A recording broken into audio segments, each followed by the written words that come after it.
It is 7 o'clock, and we'll call the meeting to order with the Pledge of Allegiance. I pledge allegiance To the flag of the United States of America, to the republic for which it stands, one nation, under God, indivisible, with liberty and justice for all. Happy New Year. We are, our clerk is actually on vacation today, Thank you. and actually so is our treasurer. But we do need a clerk for the meeting, if someone's willing to serve and or nominate someone.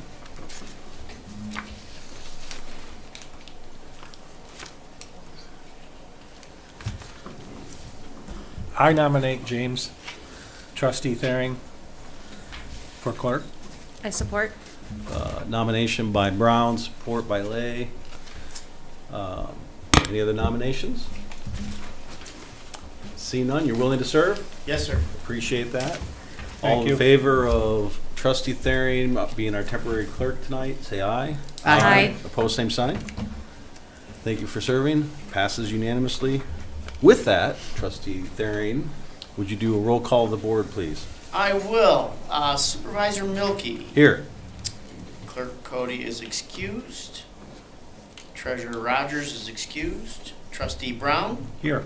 Trustee Lannon. Here. Trustee Lay. Here. Trustee Thering is here. Thank you very much. We have an agenda, rather light one, in front of us this evening. Happy to entertain motions. Make motions. Support the agenda. Support. Motion by Brown, support by Thering. No one wants to support that. It's a slow surprise. moving first of the year, isn't it? Any discussion on that? Seeing none, all in favor of approving the agenda as presented, say aye. Aye. Opposed, same sign. Agenda passed unanimously. That brings us to presentations. Chair Engler, do you have anything you'd like to say? I'd like to say congratulations on the new appointment. Well, thank you. I appreciate that.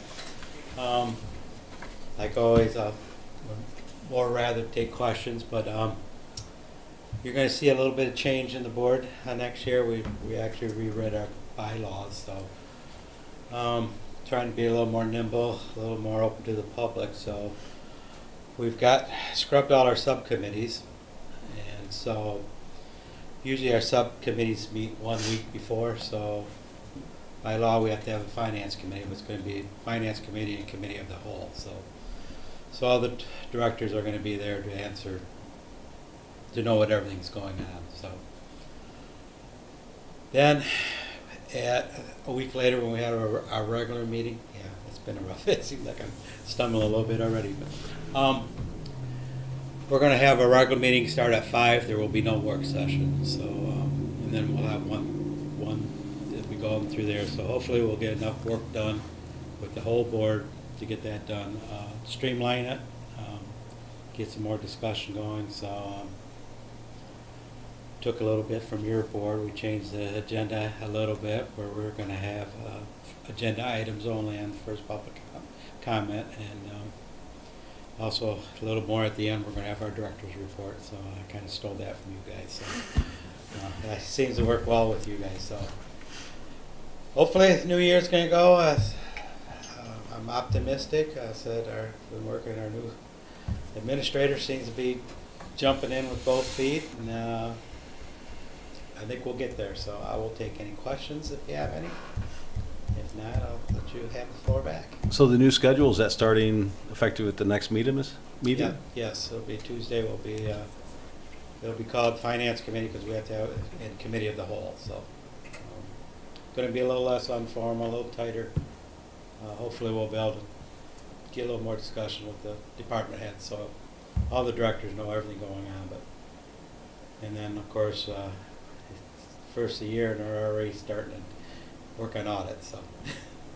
So yeah, we'll see if it works. If it doesn't, we could always go back to the old system. I really don't want to. So It does seem like it would be, not that I've ever been inside the commission, but it does seem like you would have better education across the board on all topics. we got so stuck in redundancy and the way it always was done. And like I said, we had so many changes, we had two new directors, so it was a good time to make some changes, because if one person just wants it, it usually never gets done. So anyways, Awesome. I'll continue to bug you guys whenever I can, so. Yes, sir. Just for clarification again, your regular work meetings are 5 o'clock on, That'll be our Tuesday. business. That will be what we used to call Our- our committee meetings. We're really not allowed to do any business at that meeting. We were hoping we could do some stuff like 116s, which are kind of routine and stuff. So we might be able to do some, so everything's got to go to the official meeting, which is the second Tuesday.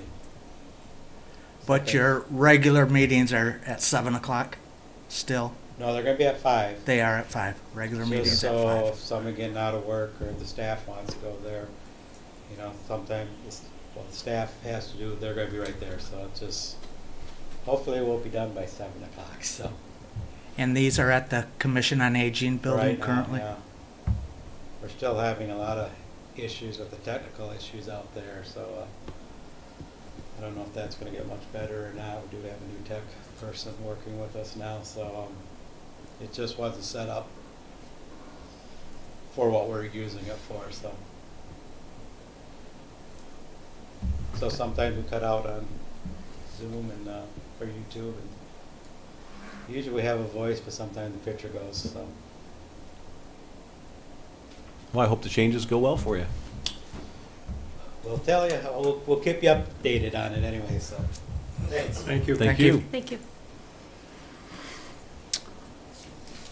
We have two presentations tonight, one by our Finance Department Director and the other by our Community and Economic Development Department presentation. Mr. Stuhldreher, do you have anything you want to introduce on this?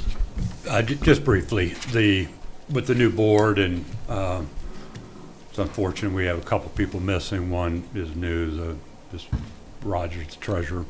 But it's an opportunity that we wanted to take to inform the board from the department director's perspective, you know, what they do at a high level. It's not going to take very long. And we have Finance Department and Community Economic Development tonight, and then Public Services at the next meeting. And so the first on the agenda is Finance, Ms. Sherry Teal, Finance Director, and one of her staff persons is here. I think you all know Ms. Hannah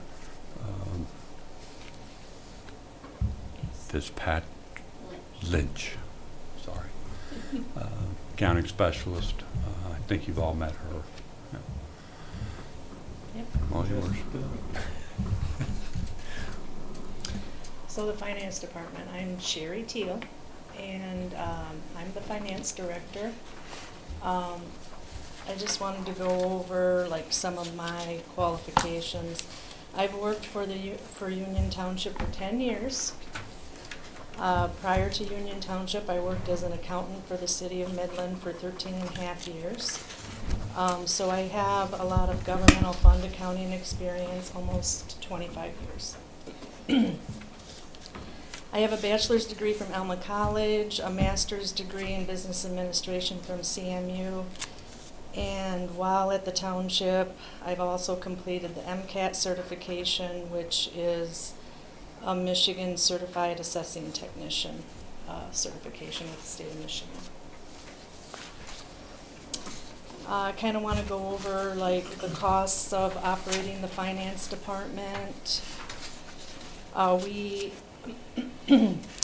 last year in 2024, operating the department cost the township about $252,000. That includes 3 full-time employees, the finance director, accounting specialist, and the cashier, the head cashier.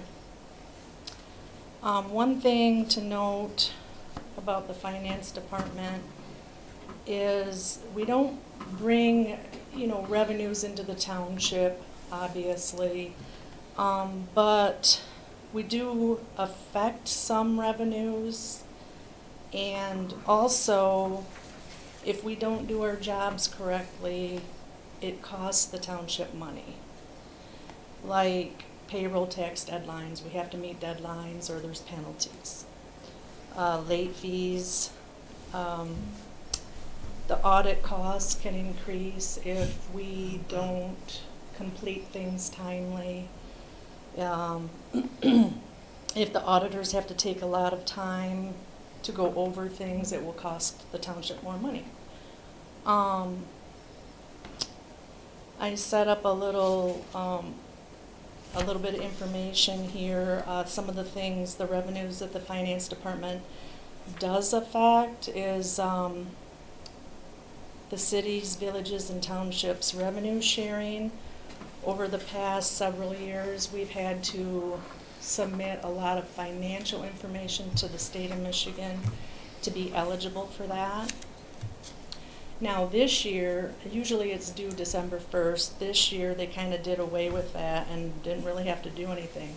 They're now just giving us the money. Not sure if that will change, but we have done a lot of work over the years to submit for that. It's an additional $51,000 per year for the township. And we also submit state aid reports for state aid revenue for lost personal property taxes in the amount of $77,000 last year. And we do have some effect on the investment income earned. Last year in 2024, that amounted to over $1 million. Try to work with the bank and get better interest rates on the CDs. So moving on to Michigan legislation, we followed the state of Michigan's Uniform Budgeting and Accounting Act of 1968. This act establishes the Michigan Department of Treasury's Uniform Chart of Accounts for local units of government. We have to follow that. It also requires annual audits for local units having a population of 4,000 or more. And the act also provides the structure and rules we follow for the annual budgeting process. So we're responsible for the accounting for the township. There are 8 different funds: general fund, fire fund, special assessment fund, the tribal 2% grants fund, the East DDA fund, the West DDA fund, and the water and sewer funds. Each of these requires quite a bit of work. It's like having 8 separate businesses to keep track of. So in the general ledger, we keep track of assets, liabilities, revenues, expenses, expenditures, and fund balance in each fund. And we have responsibility for grant reporting, most recently the $1.4 million in ARPA funding that we're tracking and reporting. During my last 10 years at the township, the general fund's fund balance has increased more than $4 million.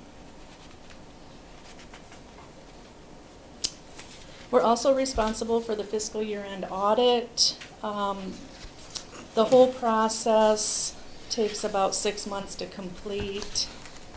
I won't get into a lot of details there, but I'll just say that it's quite a bit of work. And then when it comes to budgeting, the 6 months of the year that we're not working on the audit and the financial reporting, we're pretty much working on budgeting. And then when it comes to the treasury, we're collecting taxes July through March for the current tax year. In the tax year 2024, the collections amount to about $19.5 million. And that includes the special assessments as well. Of that $19.5 million, $2 million stays in the township for the various funds, special assessments, and collections. And the other $17 million is dispersed to other taxing entities, the schools, the county, Mid-Michigan College, and like the Drain Commission. We collect money for the drains. So as part of that process, the finance department reconciles the taxes collected and disperses the funds twice per month. And we also collect and disperse mobile home taxes and delinquent personal property taxes throughout the year. We have some human resources duties in the finance department. We onboard new hires, we do new hire paperwork, we set employees up in the payroll system. We participate and cost out different items for collective bargaining negotiations. And we have benefits administration responsibilities. We take care of open enrollment for employees. And we make sure that all of the costs for salaries and benefits are posted properly. And then we also take care of payroll. There's a biweekly payroll that's processed for 36 employees. We have quarterly payments to the township boards. That's approximately 20 employees. And we do the W-2 preparation annually for somewhere between 50 and 60 employees. Accounts payable. In 2024, we entered approximately 2,700 invoices, scanned those in the system so it's paperless, and we issued approximately 1,200 checks or electronic payments in 2024. At the end of every year, we also prepare 1099 tax statements. There's about 75 of those. Cash receipting, there's approximately 9,000 receipts entered annually at the township. We're responsible for the online payment portal. We reconcile 11 separate bank accounts each month. And currently, we're managing about 21 certificates of deposit with Isabella Bank. We have a hand a little bit in information technology. We make sure the system administration for the financial system has good security. We do software updates to the BSNA software. We work with CMS on a bunch of issues that arise throughout the year. And we've done a lot of work to purchase hardware such as scanners, webcams, printers, etc. for users at the township hall. Assessing administration, do a little bit, work with the assessor quite a bit. We've attended and assisted with board of review meetings as needed. Last year, I attended and was part of the Citizens Board of Review education session for the constituents. And we participate in the tax bill prep, tax refunds, that sort of thing. Michigan Tax Tribunal cases, we review those as needed, issue refunds, and responsible for the assessor's field tablet pivot point software setup. When it comes to customer service, Finance Department's responsible for customer service. We have internal customers as well as external customers. I would say it's about 50-50. We answer questions of external customers related to special assessments sometimes, their payments. If somebody issues us a bad check, we talk to them quite often. And then internal customers, payroll, employees, they come to us, ask questions about payroll, HR items, and then departments with budget. There's an interface there, so we have internal customers as well. And I would say it's about 50-50. So that just about sums it up for the finance department. Are there any questions?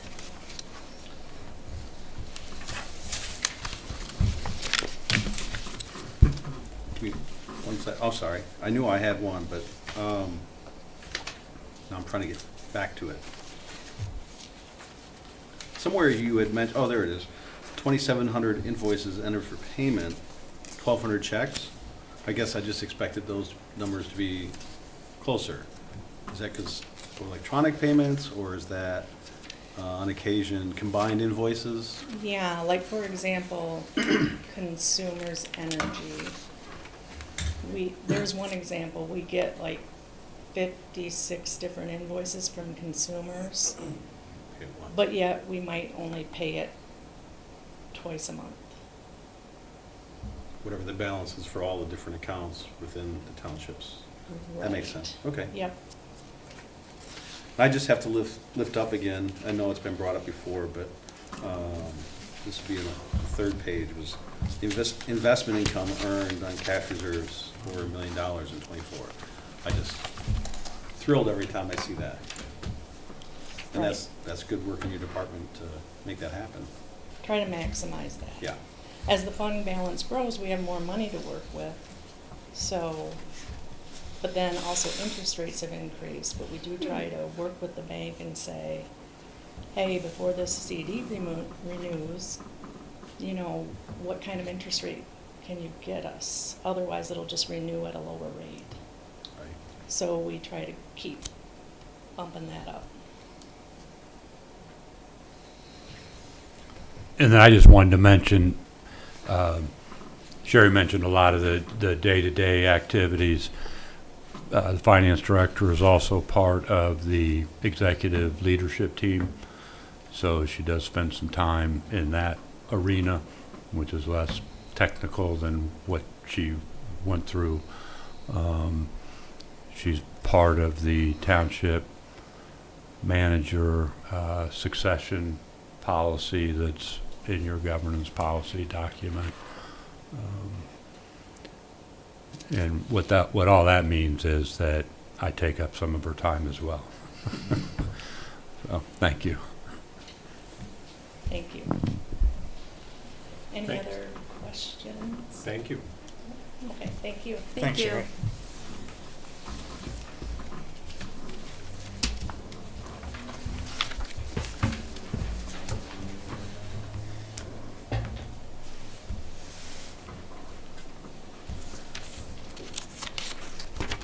Pleasure to get up and talk more about the Community Economic Development Department, which we do this on a regular basis for at least part of what we're talking about tonight.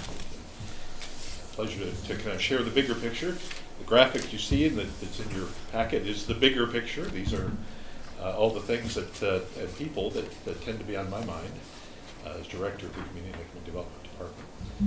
As you can see in the graphic, we have essentially 6 kind of focus areas: economic development, community planning, zoning, land development, the building services, community development, which is a little bit the softer side of things, and then ordinance enforcement. In this department, we have 5 total staff members, including myself. I have 4 employees and staff members that report to me. Those are our zoning administrator, Peter Galladay, our building official, Larry Summer, our building services clerk, Amy Peak, and our rental inspector, Tim Muller. And I'd actually kind of like to start with Tim. We're going to talk about ordinance enforcement, kind of wrap through this a little bit. He is one of our ordinance enforcement officials. He is part of our community development element in this, in that he is responsible for administering our rental inspection program. We have a housing licensing ordinance. We've been requiring annual inspections and certifications of all our rental homes, all of our rental units in the township for quite a number of years now. Tim is our lead on that. And Tim is actually new with the township, as you may recall. He joined us just a little over 3 months ago. He hit the ground running and has done an excellent job in continuing to provide these services to our residents that are in rental units in the township. Over the course of each year, our rental inspector goes through 4,000 rental units. So sometimes just over, sometimes just under 4,000, as homes may be sold or converted back and forth from rental to owner occupied, but it's right around 4,000. And that includes the ones you expect. We have a lot of student housing in the township, multiple family, but we also have many rental units or duplexes or even single family homes. In addition to that, the rental inspector goes through all of our hotel and motel units each year. And we also have a very small number of short-term rentals, the Airbnb type of rental units that we inspect. So in that process, the rental inspector is really looking at health and safety issues. He is enforcing our international property maintenance code, and he's looking for key issues like missing smoke detectors, blocked egress, which is unfortunately a fairly common item, where beds or couches or bookcases are blocking the egress windows. He's also looking at things like damage to fire separation, things like holes in the walls. In the motel and hotel area, in larger multiple family properties, he's also verifying that the fire alarm system works. And in that, he's working with our fire marshal from the Mount Pleasant Fire Department. And he is also supported in his activities by our building official, Larry Summer, who has ultimate responsibility over this activity as a certified building official. So that we kind of move from that and talk a little bit about our building side of things for a moment. We do, through our building official, we do enforce the state construction code for all new development, new construction in the township. This could be very small projects. We're working with an individual resident on a deck, new deck, or re-roofing of a home. It can be also a large project like the one he's been focused on this week, as the Isabella County Jail is wrapping up and the contractor is trying to finish taking care of all the usual punch list items that come up. And so Larry's been spending a fair amount of time on that site, looking at the work that's being done to take care of punch list items. He's supported by, as I said, by our building services clerk, Amy Peak, who keeps all of us on track, makes sure inspections are scheduled and paperwork gets in the right place and maintains our records. These projects, this is another area where Larry's another code enforcement, ordinance enforcement official here. So both for Larry and for Tim, they are a key part of helping to achieve the ends that you've set, really to fair and non-discriminatory code enforcement.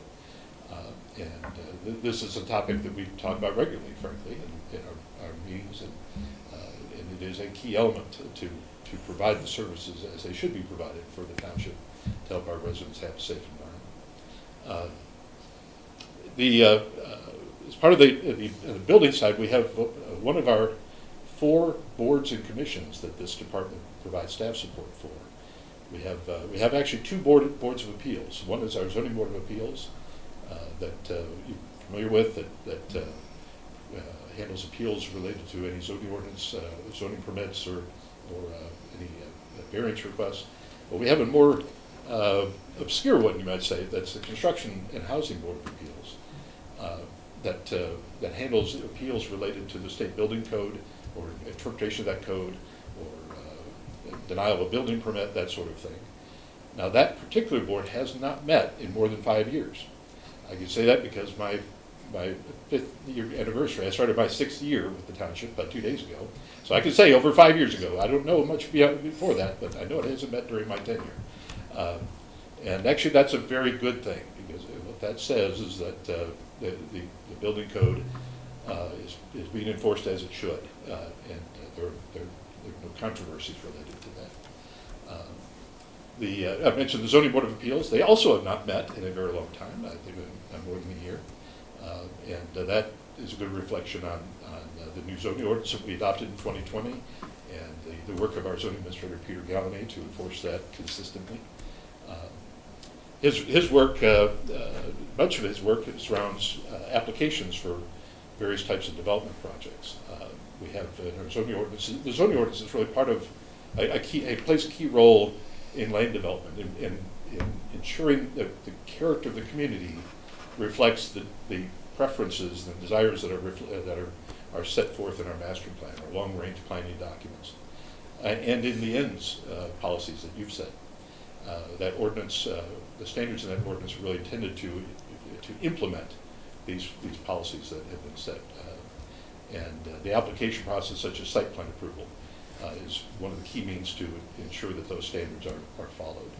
A fair amount of Peter's work is in reviewing plans or reviewing zoning permit applications, just to verify that things meet the requirements in the ordinance that apply. But in that role, we also support another one of our boards and commissions. We support our planning commission. They have a very important role to play in reviewing these types of projects, as well as to be looking longer term, thinking sort of over the horizon. What do we want our community to be like in the future? And developing those policies that are reflected in our master plan and other planning documents is what we want to see happen in the future. There are a number, I mentioned the zoning ordinance, there are a number of other land development ordinances, the sidewalk ordinance that we discussed this past year, stormwater management ordinance, subdivision ordinance, and all help to work together to bring about the type of community that meets those standards and those policies that have been set in our planning documents and in your ends.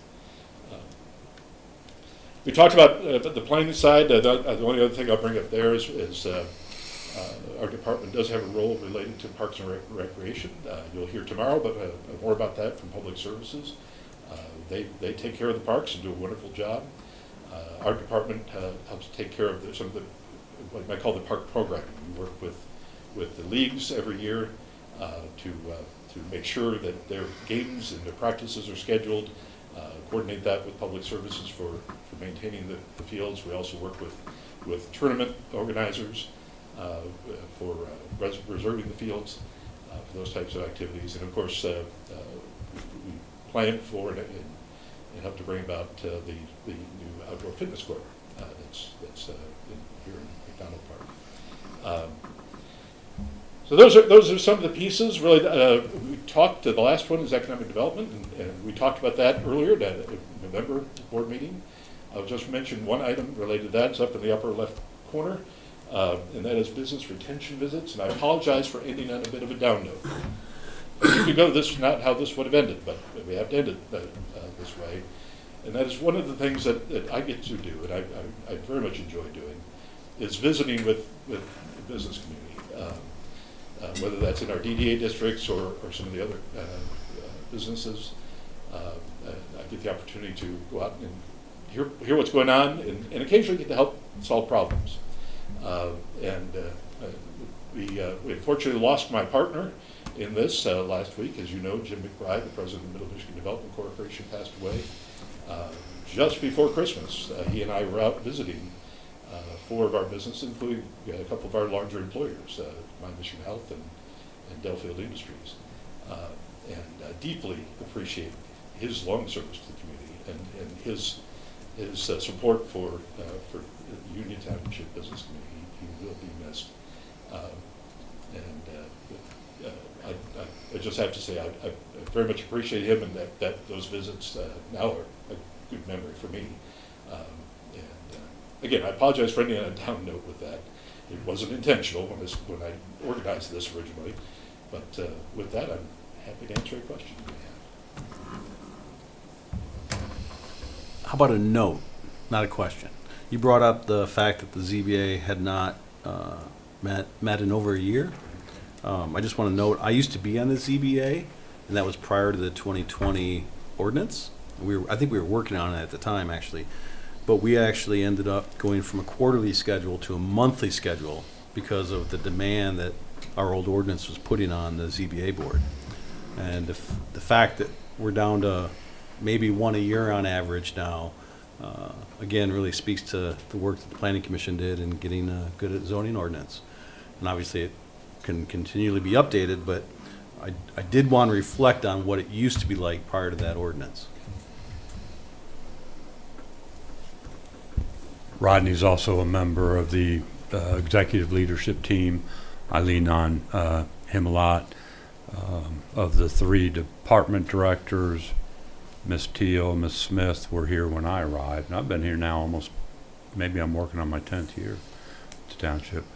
I had the pleasure of hiring Rodney 5 years ago, or however long it was, and the township board had expressed interest in making that area, that operational area, those functional areas, more robust, and things like enforcement and timely interactions with planning commission, and so I think we've been able to fulfill a lot of those needs that were expressed by the boards at that time and continue to be priorities with his hire and then his subsequent taking control of that department, managing it, and we might have had 1 enforcement officer in the past. Now we have 3 or something, and we use them, we cross-train them, and you can see that in the ordinance enforcement section of the monthly reports as well. So, thank you.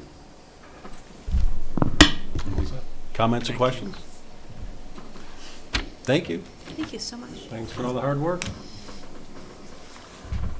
That gets us through presentations. That brings us to item 7 on the agenda, public comment. Public comment is restricted to 3 minutes regarding items on the agenda. If you choose to address the public, please state your name and address for the record. And again, comments are restricted to about 3 minutes. And with that, we'll open up public comment at 7:37 p.m. I have nobody. Let the record show that nobody's connected remotely. No one's coming forward here within the boardroom. Last chance. With that, no one coming forward, we'll close public comment at 7:38 p.m. That takes us to report boards and comments. A few things. We got some applications for PC. We got an application for the CRC. We talked about at our last meeting in December, looking at liaison roles or committee assignments for our board members. I did not expect our clerk and treasurer to both be gone. So I did have conversations with them. And if there's no objection, kind of wanted to have them here for those discussions if possible. That's acceptable. Yeah, that's fine. No objection. No objection. We've got our planning commissioner liaison. You're the most important one. I wouldn't say that. Okay. And regarding the planning commission, we do have the 2 applicants. I had intended to, and I'm thrilled that both of them are new members that were appointed late in the year last year. Reapplying, their terms are ending on February 15th. And I had intended to nominate those. But again, since there's no urgency on that, I was thinking we'd wait until we had a fuller board if possible. Is that reasonable also? Yes. I mean, we just nominated them, what, November? Yeah. I mean, if you want to wait, that's fine. There's no other applications. And No, but I know in the past, we've kind of waited in case there are other applications. My intent, though, would be that I would renominate those. They just went through training, but we have another opening seat, so that's a good reminder, though. We have another seat opening up. We do. Commissioner Gross is not renewing, correct. but is willing to stay on for a period if we don't get it filled. But I'd rather get it filled and honor his desire to move on. So we do need to fill that. So I was preferring not to do those without, especially our new treasurer being able to be involved in some of that, so. Is that okay? Sure. So board member reports. Trustee Brown? The city will meet on Monday the 13th will be this next meeting, so no meeting yet. Trustee Lana? No reports. I did the warrants, they look great. And then I have training next week, which I'm very excited about. For the MTA training is next Thursday for me. Oh, awesome. I'm very stoked. Yeah. Trustee Therian? No, sir. And I don't have anything to report either. The EDA meeting did not occur in December. I'm assuming we'll have a meeting in January, though. I just haven't seen anything yet, but I'm assuming it'll happen. So that moves us on to consent agenda. You already covered that you had the warrants. Oh, sorry, yes. Happy to entertain any motions regarding consent agenda. Make a motion to approve the consent agenda. Support. Motion by Brown, support by Therian. I'm sorry, support by Lannon. I didn't think I said anything. Maybe I did. It's early in the year. Any discussion on that? Nope. All in favor of the approving the consent agenda as presented, say aye. Aye. Opposed, same sign. Consent agenda passes unanimously. That brings us to item 11 on the agenda, new business. Item A, consideration of a request by April 85 Properties LLC to enroll 2 parcels of vacant agricultural land into the State Public Act 116 Farmland Preservation Program. Mr. Stuhldreher, would you like to introduce this? Thank you. There's a report on this item that begins on page 27 of your agenda packet. It's been indicated who the owner of the property is. 2 parcels that are operated as agricultural. They're on Deerfield and Somerton, basically. They have submitted an application at the state level for enrollment in the indicated the Farmland and Open Space Preservation Program. That's part of Act PA 116. And what goes on there is conservation easements are created, placed on the land, and it prohibits development and restricts the use of the property to agriculture. These properties are in the buffer zoned area. If you were to look at a master plan to help with the transition between the more intense use and pure agricultural. We are and will continue to be for quite a while urban, rural community. This program provides income tax credits to the owners of the farm operation. And there's some math involved in that, and they use property taxes as the basis to calculate the amount of the credit that then is put over on your 1040. Gets a little confusing because we're talking about property taxes as a basis to figure out how much the credit is, and then that credit is utilized, if you will, against their business or maybe personal income tax liability for the state and federal taxes.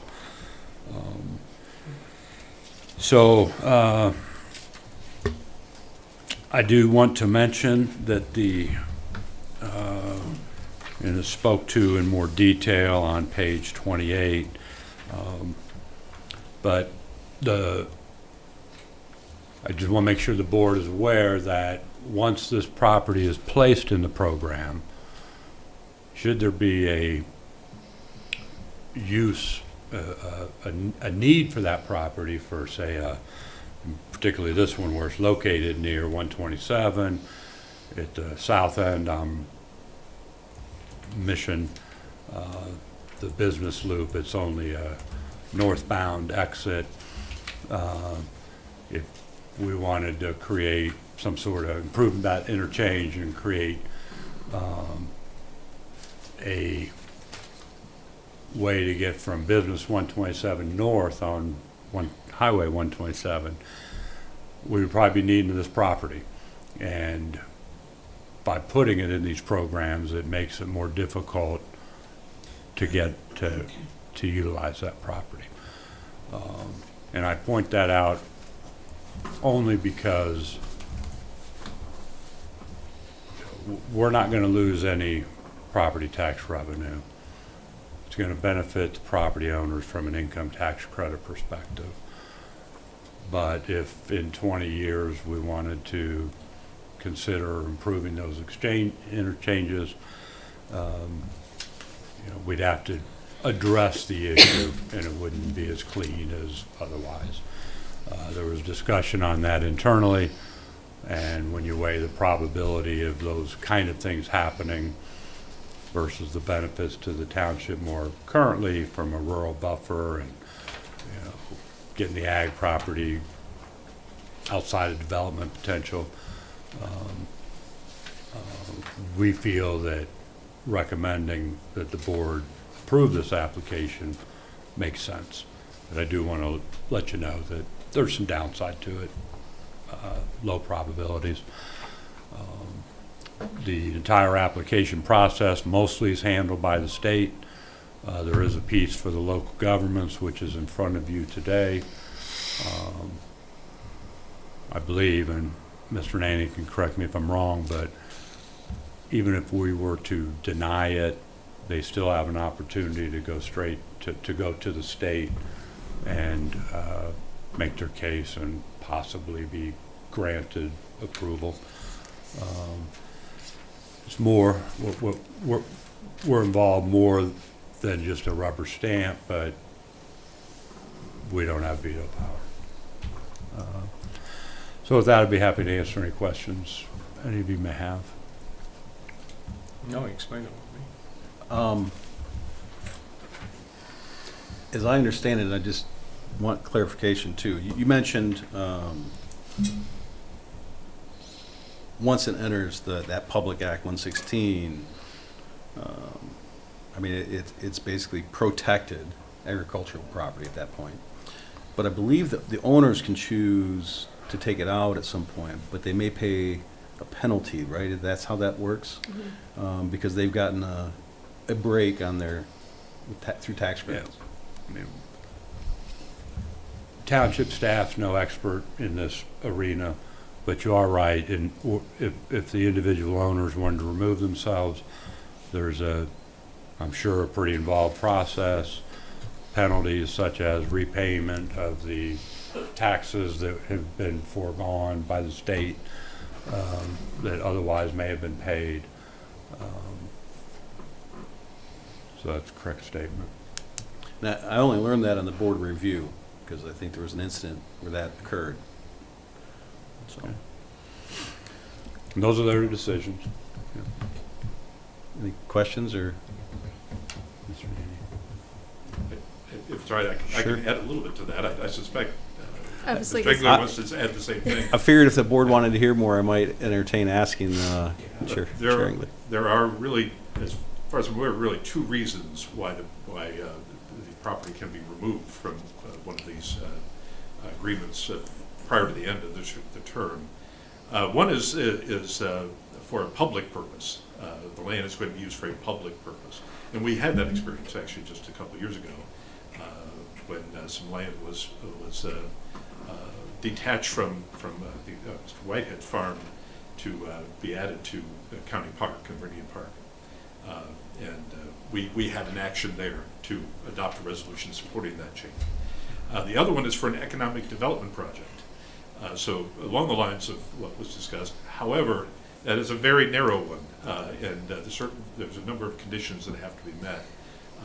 It certainly can be done for that reason, but as I said, a number of conditions have to be met to get there. So other than that, it's actually very difficult to get out of them, these agreements once they're in place. Any other questions, comments? Happy to entertain any motions someone might have. I'll make a motion. Make a motion to approve the request April 85 Properties LLC, James and Lori Carey, to enroll 2 parcels of vacant agricultural land, PID 14-025-40-001-03, consisting of 157.5 acres on the northwest corner of East Deerfield Road and South Somerton Road, and PID 14-036-20-001-00, consisting of 42.36 acres on the southwest corner of East Deerfield Road and Somerton Road, into the state of Michigan's PA 116 Farmland and Open Space Preservation Program. Support. Motion by Brown, support by Lannon. Discussion? Yeah, going through this, just learning from what was presented to us in the board packet. I was kind of excited to learn of this opportunity for these people, and I see benefit for the township in our efforts to preserve agricultural land, as well as a benefit to the property owners. And so I support that. It sounds like we've experienced some of these similar people in these programs here in the township in the past, and it just sounded like a good opportunity to support.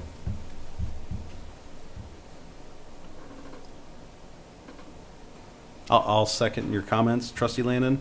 I could only think of the master plan when this came up, and there's that desire to preserve that agricultural field that we have, even though we have some more urban areas. The desire is to protect that agricultural field that we have in our community, and try to build inward out versus building out there. So in the event in 20 years that we got to do something there, I guess we'll cross that bridge when we get there. But I don't think we're putting ourselves in a box that is anything but positive. No other comments? Nope. Clerk Therian, would you do a roll call of the I can. motion? Does anybody not understand the motion? Would you do a roll call of this, please? Sure will. Supervisor Milky, Yes. Trustee Brown, Yes. Trustee Lannon, Yes. Trustee Lang, Yes. Trustee Thering is a yes. Motion passes. Unanimously. Thank you, clerk. I know you're just trustee, I just like calling you clerk tonight. Is that okay? It's all good. You don't get to wear that title very much, right? No. Man of many hats. That brings us to item new business, item B, consideration to amending language to governance policy 2.4.2 to acknowledge the use of fund balance to balance the budget. And this came out of a previous board meeting to look at updating the language on this. Mr. Stuhldreher, you drafted something for the board to begin discussion with. Would you like to introduce this? Yes, thank you. It was at the December 18th Board of Trustee meeting as part of the monthly compliance review of the various policies within governance policy. We were looking at policy 2.4, and there were several sub-policies within that, one of which was 2.4.2, which currently reads, if you include the preamble, that the township management team shall not plan the expenditure in any fiscal year of more funds than are conservatively projected to be received in that period. And that could be, and I think rightfully so, it was interpreted to be that your expenditures have to equal your revenues, so that there is no net, certainly no net loss, no net income loss. And that's not really how the things work in reality.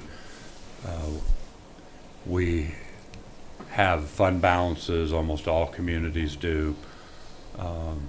Although I have worked with a community that had negative fund balance and negative cash flow, so it can happen. But we're blessed with positive fund balance that are pretty healthy. And so this language could be read as to restrict the use of fund balance. And so I was asked to go back and try to draft some language that recognizes that it's appropriate to utilize fund balance. And you can say to utilize it to balance the budget, or you can say that fund balance is an appropriate use to assist with township operations. The recommended wording that I have in front of you is a little bit more involved than what currently is there, and I'll just read it. The recommended language is that the township management team shall not plan for expenditures in any fiscal year that are greater than conservatively projected revenues to be received in that period. So that stayed the same, and I added a sub-policy to that, and then two sub-policies under that. So new would be 2.4.2.1. Recommended reading is the use of any accumulated unappropriated surplus in a fund, which is another way of saying fund balance, is an appropriate mechanism to balance the budget under the following conditions. The 10-year projected fund balance does not fall below the targets outlined in other sections of governance policy. Fund balance is talked about in cash flows and other sections. So the idea is that if we want to use fund balance, let's make sure we're also adhering to other sections of the policy that say we need to have long-term focus. And so, for instance, why would we want to allow ourselves to use fund balance if in those projections that are presented to you every year at budget time showed in year 3 from now we're going to have a negative fund balance? So we're putting some more boxes around the use of it if we're going to do it. And that that the use of fund balance needs to be, and this is item B, utilized for board priorities established in your ends policies. That's repetitive, it's talked about in other sections, but the idea being just because we have fund balance, let's not use it for something way out in left field that the board has not already agreed to by the articulation of your ends. So it's a little bit more involved, sort of defined the term fund balance, accumulated unappropriated surpluses, that's what they are, and they accumulate over time. They're not appropriated because they exist as fund balance. And then putting a couple other things that we need to keep an eye on if we're going to start using it. So that's our recommendation. Happy to answer any questions, help reword it, whatever the board may choose. Questions for our manager? Comments?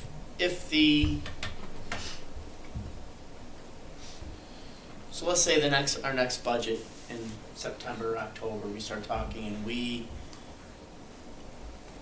you determine that, you know what, we're going to go ahead and use some of these surplus fund balances to balance the budget because we've got this in here and it allows for it.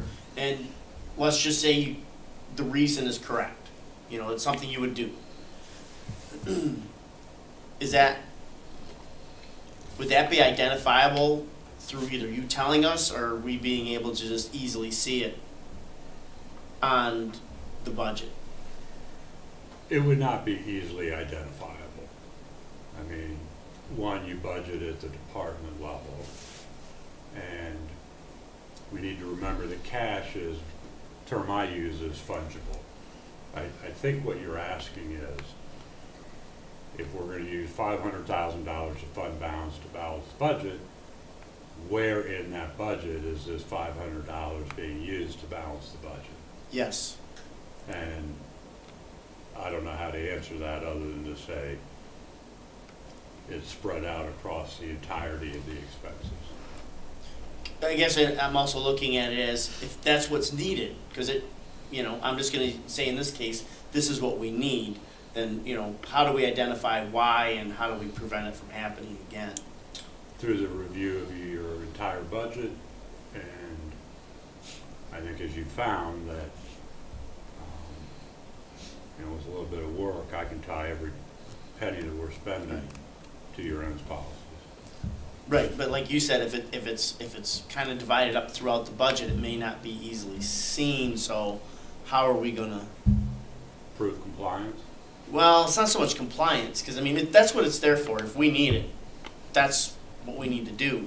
It's- Alternatively, I could say, all right, I could come up in our example with $500,000 of discrete line items, add them all up, that's the amount, and go, this is what they're being used for. Right, and this is why, because of X, Y, Z, this is why we had to have it. Maybe develop a plan that, maybe there's no plan to prevent it from happening, maybe it's out of our hands, or, that's all I'm looking at is the prevention of, we're in a comfortable position, so obviously none of us ever wanna leave that spot. All I'm trying to highlight is cash is fungible. That's one thing. And that too, when you're going through budgeting, we don't take a particular dollar of property taxes and assign it to the assessing department or the community and economic development department. We can't draw those kind of lines with that type of precision. I'm just Right. letting you know that. Yeah. I guess I'm referring if we have to go into the fund balance, general fund balance to take, not necessarily as money gets dispersed. Well, the money that you're taking from fund balance is used for expenses, I'm sorry? is applied to expenses. Yeah, It'd be like, I think it would be similar to manager. We had $600,000 of interest income in the general fund this year. How was that spent? Where was that spent? I couldn't give you a precise, concise answer to that question.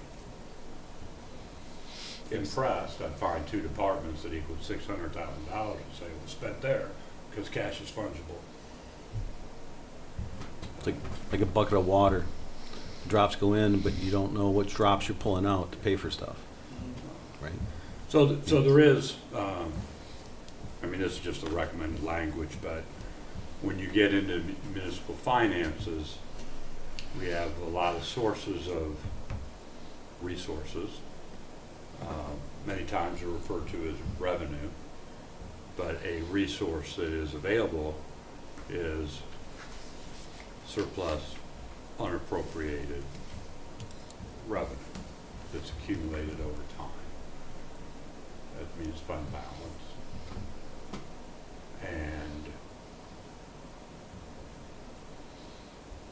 you have policies elsewhere that say, here's what we want our fund balance targets to be.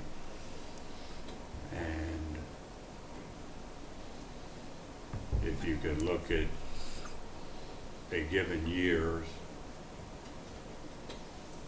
fund balance as a percent of the expenditures and it's meeting your targets and your policy, year one is checked. And so that can have some focus on the future. We're not getting into habits, if you will, or habits where every year we're drawing down fund balance, we get used to it, and then all of a sudden, things that weren't planned for or things that we did poor planning for cost an arm and a leg, and we don't have any money to deal with that. But there's, I'm sure, other ways I could write this. I don't know I could write it with that kind of precision. Right. Well, we would see if things started to happen from year to year, that 10-year projection, you know, if I looked at this 10-year projection and then next year looked at the next 10-year projection, and if the number just all of a sudden dropped, that would be an indicator that, okay, let's have a discussion as to what we did, you know. Well, I think the other, if I may, other indication that we would have is during the budgeting process, we would see, I'll just use random numbers here, revenues at 1 million, expenditures planned in a proposed budget of 1.2 million. Right. We go, okay, we are purposely planning a deficit for this year, spending more than we are taking in, which is what this is talking to. In the past, this is exactly what's happened, right? Where we've had projects that carry over from one fiscal year to the next that were worth $200,000, let's say, Right. right? And we didn't spend it in '23, but we carried it at 24 balance. And so by carrying that, we've balanced the budget, except we carried that through from the previous year, right? So it's not really, in that case, it's a deficit for that year, but Right. we also had a $200,000 surplus we didn't spend in '23. So, I mean, that was kind of the purpose, I think, that brought this in, right? Is if we feel like we're overtaxing and underserving, we have an opportunity to spend it down. If we need to carry something over, it allows it to show a negative number in the budget, which is the policy didn't allow, which meant we weren't in compliance, because we've tried to do that over the years. Yep. And I think that was the need. I thought you brought this up initially, right? I did. Trustee Lanning? And so that's how I've kind of viewed it, is we would see it in the budget process. And if we didn't like the fact that we were going negative, we'd say, well, we need to spend that $200,000 because we planned on it last year and it's a project that has to be done. We got to cut that somewhere else if we wanted a truly balanced budget, right? But you're right, we would also see it in the 10-year, but we would see it in that year's budget. Yep. Am I misreading anything from your perspective? No, that's generally accurate. I hesitate to use words like deficit budget, you Right. know, because I don't think they're deficits. They're not deficits. They're the use of, and I will admit, this language, some of this language, particularly the phrase accumulated unappropriated surplus, is mentioned in the Uniform Budget Act because it has the same concept. You don't want to be spending you don't want to be spending more money than you're bringing in. But there's a recognition in the code that, well, if you got, you know, a pile of money over here, nothing should prevent you from using it. You just want to be able to keep an eye on things so it doesn't go negative, it doesn't go below other policy limits. The piece about how can we prove that it's being tied to the ends, I think that would come up in the review of your budget as well. If you saw an expenditure that, you know, for $100,000 to clear trees out of some part of the township, you know, you'd pause and go, wait a minute, what are we doing that for? You know, we'd have discussion about that. Does that meet the ends or not? Or we just, you know, are we off? Did I misinterpret some focus area from the board?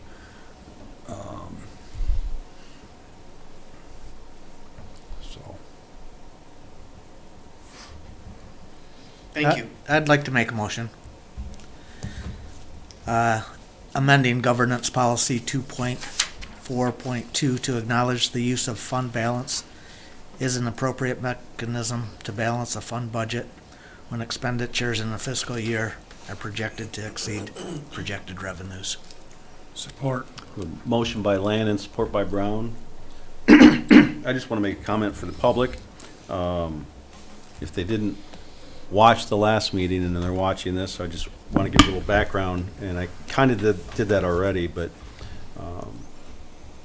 what we found is that with the policy we had, we were not in compliance because it was not uncommon for this board to try to spend some of our extra funds down or carry over projects from one year to the next that resulted in what looks like a negative balance on the year, right? And that's what we're trying to address, is to allow us the flexibility while still monitoring the plan that we're putting together, the budget. Is that a reasonable description? I did have a resident contact me about this, so I'll kind of share their concerns, at least best I can. I hope I do due diligence on this, or do it justice. The fear was, it sounds like we're allowing the township to just start spending like crazy. And I get that, because that's how, if you read into this, you might want to interpret it, especially if that's what you're looking for.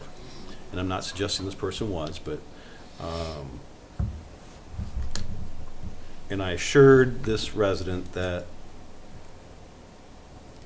as I looked at the language, I was looking for where are the checks or the guardrails that that's not what we're doing. And so I started looking through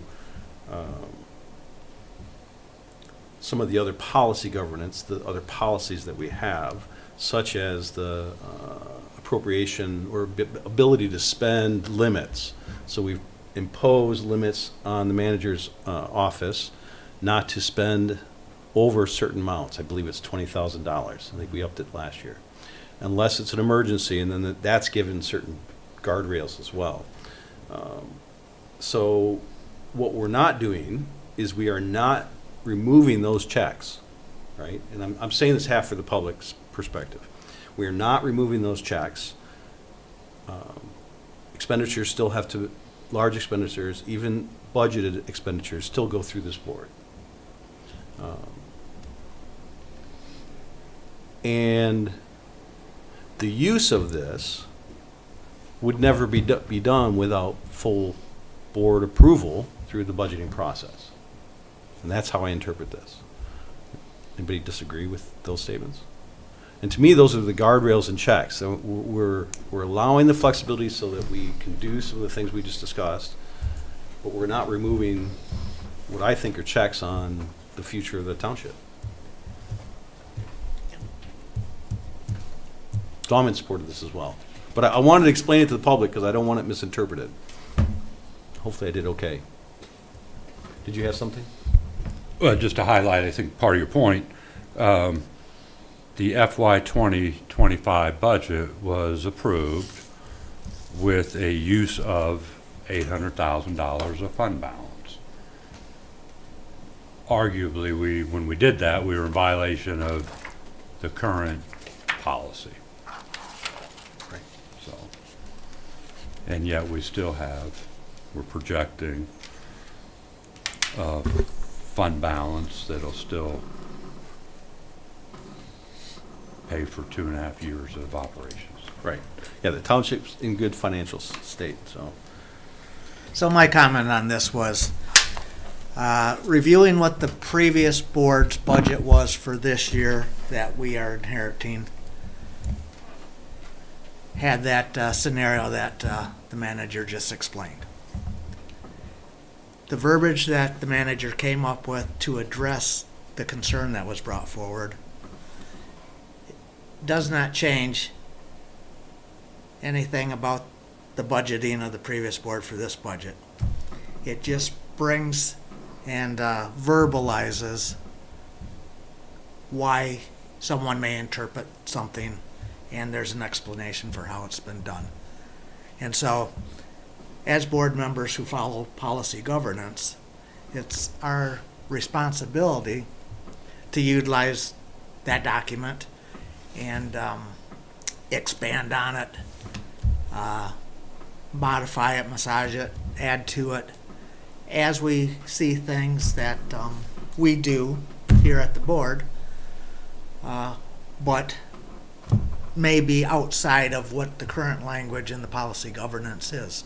So this was just what we're always doing, is reviewing what we do, making sure it meets the muster of the policy governance, and where it doesn't, we try to make and evolve that policy so it incorporates what's going on a day-to-day basis.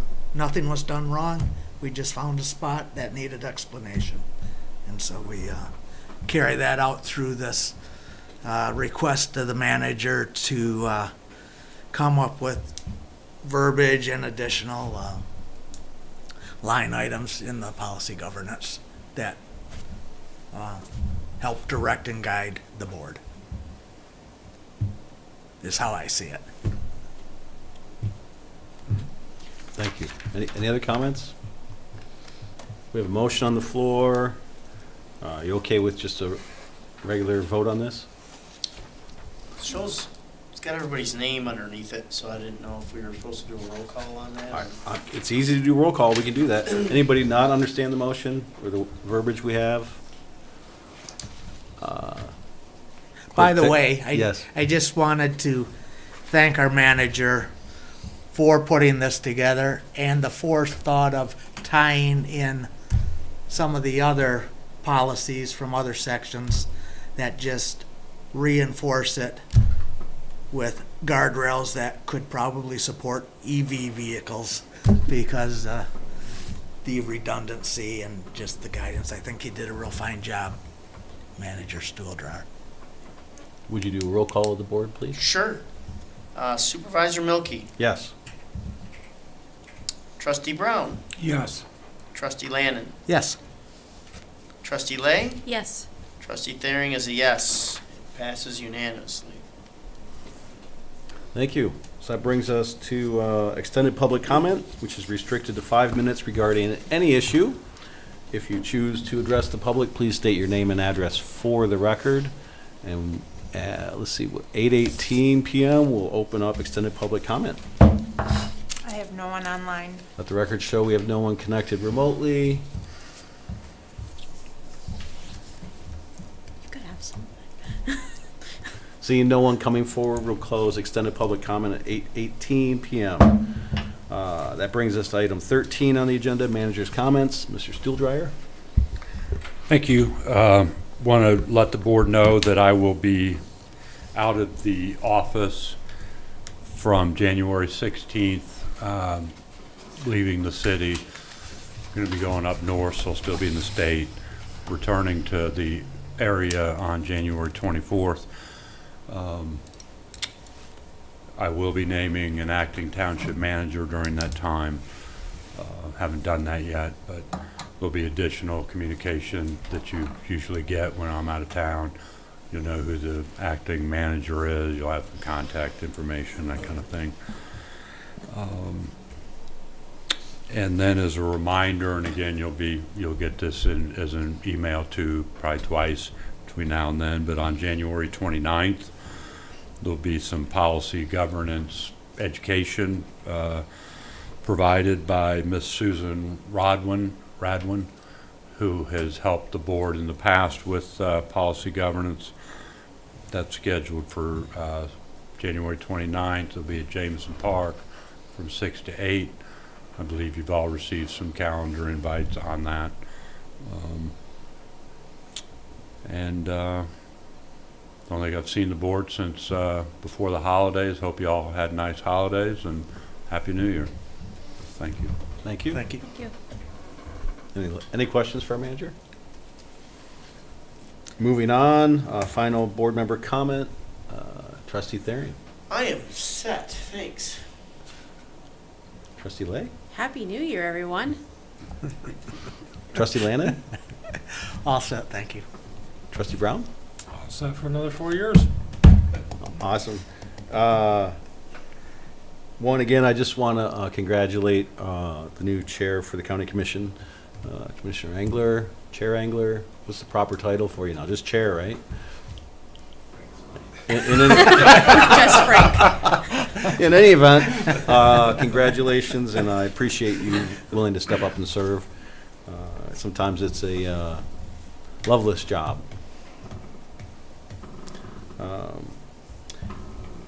Just to note, I ran into Phil Micus. Phil Micus was a trustee a couple, 2 or 3 cycles ago. I happened to serve with him. Trustee Lannon was also on that board with, we were on with Phil for 8 years, I believe. And I just have to share his comments. He was a big proponent of the sidewalks and pathways. He was part of our sustainability committee at the time. But the thing he had to share with me was that he was so proud of the township and the sidewalks that have been going in over the last few years.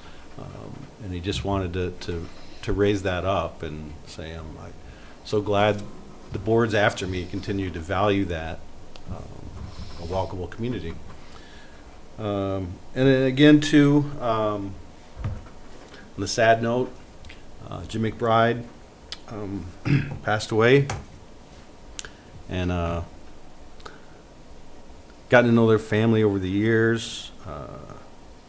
Our kids did stuff together, but Jim was a community, I don't know, for lack of a better term, guru. I mean, he was devoted to the community. He was county commissioner. He was a state rep for, I think, 8 years? 8 years, and was termed out. Stayed in his home community here with MMDC, I think, for about 10 years.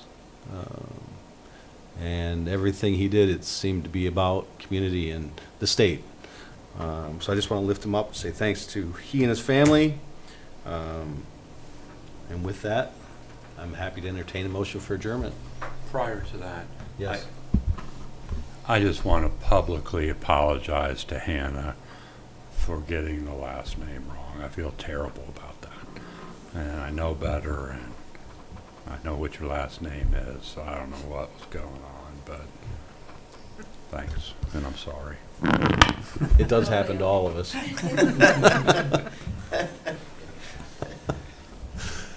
Motion to Make a motion. to adjourn. Thank you.